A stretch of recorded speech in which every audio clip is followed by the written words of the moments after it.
For us your message to your Filipino fans who supported you this week. Yeah? So, I just want to say thank you to not just the Filipino fans, but to everyone I think you know here in Indian Wells. This is a really big tournament where a lot of tennis fans go to support. So, I really hope that you enjoyed watching some of my matches. I hope that you can keep following my journey, and of course cities do not just roll out the welcome mat for any tennis player. Miami does not hand out special treatment because someone asked nicely. But when Alex Eala landed in Miami Gardens for the 2026 Miami Open, something was different. The reception she got was not standard. It was not normal. And the tennis world is still trying to process exactly what they just witnessed. Drop a comment below. Music. Do you think Alex Eala can go deeper in Miami 2026 than she did last year? Or will the pressure of being a seeded player change things? Let us know. Put away the back. Cheering, please. Good job, Alex. Make a pass. Make a pass. Make a pass, please. Thank you. I think they have. Come on in. Come on in. Let's talk about what a difference 1 year makes because 12 months ago, music. Alex Eala walked into the Miami Open ranked 140th in the world. Nobody was moving her matches to stadium courts. Nobody was adjusting scheduling around her crowds. She was just another name in a very long list of players that most casual tennis fans had never heard of. Then she went and beat Iga Swiatek, then Madison Keys, then Jelena Ostapenko. 3 former Grand Slam champions knocked out one after another by a 20-year-old from the Philippines who was not even supposed to be in the conversation. Miami remembered that. And this time around, Miami made sure Alex Eala knew it. The cheering. First thing that needs to be understood about what is happening right now is just how rare this is. A seeded entry into a WTA 1000 event is not something that gets handed out. You earn it through a sustained stretch of results at the highest level and the ranking points that come with that. Music. Alex Eala is now the 32nd seed at the 2026 Miami Open. That means she enters music with a first round bye while lower-ranked players grind through opening matches just to get to the main draw proper. She skips that round entirely. She gets extra rest. She gets extra preparation time. She gets the kind of scheduling consideration that the tournament reserves for players who have proven they belong among the best. And she has. The numbers make that clear. After her run to the round of 16 at Indian Wells, where she pushed Coco Gauff to the point of a retirement, Eala's live ranking climbed to around world number 28. Music. For a player who was outside the top 100 just over a year ago, that kind of rise is not gradual. That is a sprint. The tennis establishment spent a long time keeping Alex Eala in the category of promising youngster with potential. Miami 2026 is the moment that category officially expired. Before we get fully into Miami, the Indian Wells run deserves its own moment. Eala arrived at Indian Wells as the 31st seed, already a landmark achievement as the first Filipino player to compete in the main draw of that tournament, and she delivered results that matched the occasion. She made it to the round of 16, which for context is further than several higher-ranked players managed.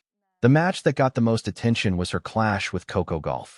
Gauff, music, world number 4, one of the faces of the sport, a player who had just won a Grand Slam and was expected to move through her section of the draw without too much drama.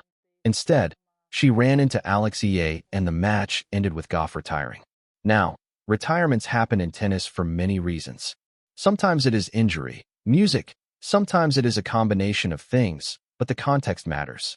Gauff was not cruising, the match was competitive, and the fact that it ended with Eala in the round of 16 and Gauff heading for the exit sent a message that the rankings had already been whispering for months. Alex Eala is not someone top players can take lightly. Not anymore. Her exit eventually came at the hands of Linda Noskova, who won convincingly, but Eala handled the loss the way she handles most things, with perspective, self-awareness, and a focus on what comes next. In her post-match comments, she was already talking about Miami. So, when she arrived in Miami Gardens for the 2026 edition of the tournament, the atmosphere was different from anything a non-American player at her ranking would typically receive. Her practice sessions at Hard Rock Stadium drew large crowds. This is not unusual for Eala. Her training sessions have been pulling serious numbers for a while now. A recent practice video reached over 94,000 views within 24 hours. That kind of engagement does not happen for most players inside the top 30, let alone someone still ascending toward it. The tournament organizers are reportedly factoring her crowd-drawing power into scheduling decisions.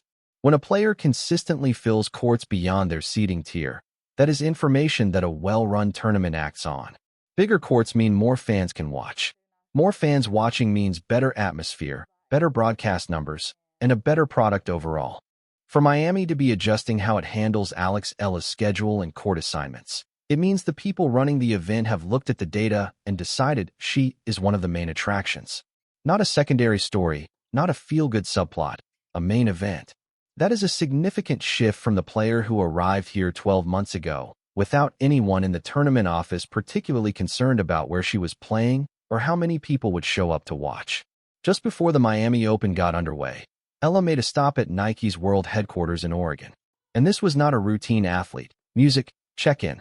Nike is one of the most selective sports brands on the planet when it comes to how it treats its athletes at the corporate level.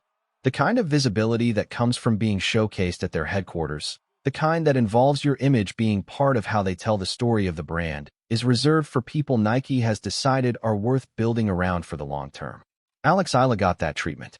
Reports from the visit confirmed she received a genuinely elevated welcome with her image featured in Nike's History in Full Bloom campaign. The symbolism in that tagline is not accidental. Music, it connects to the Sagittita, the national flower of the Philippines, and it signals that Nike is not just sponsoring a tennis player. They are building a story around her identity, her heritage, and her trajectory. There are also strong rumors circulating about a custom Sagitta-inspired signature collection being developed specifically for her. If that materializes, it would put Alexa in a commercial category that very few tennis players, music, ever reach. Players who do not just wear a brand, but have collections designed around who they are. To put that in context, the names at that level are not just athletes. They are cultural figures. Music, for a 20-year-old from the Philippines to be in a conversation adjacent to that tier, is not a small thing. That is a music brand making a serious long-term bet. One more number worth sitting with. After Indian Wells, Eala picked up $15,720 in prize money from that tournament alone. Her career prize money is now past the $1.60 $6 million mark before she turns 21. This matters for reasons beyond the obvious. Prize money is independence. It is the difference between a player who needs to navigate the financial pressures of the tour carefully and a player who can make decisions about coaching, about scheduling, about recovery based on what is best for her development rather than what is economically necessary. Eala has built enough of a financial foundation that she is operating from a position of stability. Music, that stability reflects in how she carries herself. She is not chasing results out of desperation. She is not pressing to justify her spot on the tour. She has already proven she belongs, and the money in her account is a very literal confirmation of that. What Eala said publicly before the Miami Open is worth paying attention to. She was direct. She acknowledged that Miami 2025 was a beautiful experience that he run, the wins, the attention that followed. She called it the start of everything, but she also made it clear she is not coming back to relive that story.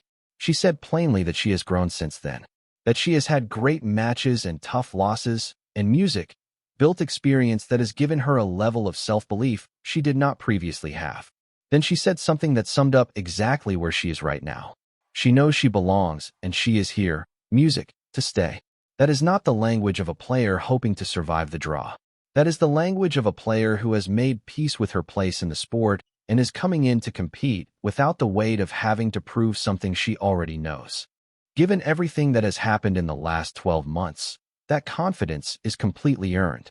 The 2026 Miami Open draw positions Eala as the 32nd music seed, which by tournament math means she is looking at a path that could include some very significant matchups as early as the third round.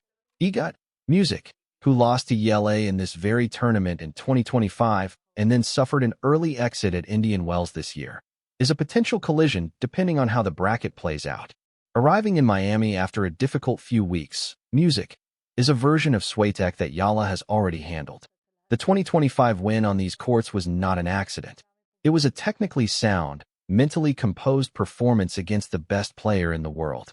Eala executed a game plan, stayed aggressive, and closed it out. Whether they meet again this year depends on both players winning their early matches. But the possibility alone is generating attention and generating it for the right reasons. Not because it would be an upset story, but because it would be a legitimate high-stakes match between two players with a meaningful competitive music history beyond any single potential matchup. The bigger picture for EA in Miami is about points. She reached the semifinals here in 2025, which means she has significant points to defend. If she matches or exceeds that run, she moves deeper into the top rankings. If she goes further into the final or beyond, the conversation about where she lands in the world music rankings changes dramatically. A deep Miami run could legitimately push her into the top 24 music the first time. That would be another first for Filipino tennis.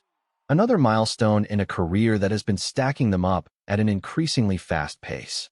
Here is the simple answer to why Miami rolled out the kind of reception it did for Alexandra Eala. It is not sentiment. It is not charity. It is not even just goodwill toward a popular player. It is because she sells tickets, fills courts, generates viewership, and creates moments that people talk about. The tournament industry runs on all of those things. When a player consistently delivers on all four, the people running the tournament respond accordingly. Alexandra Eala is that player now.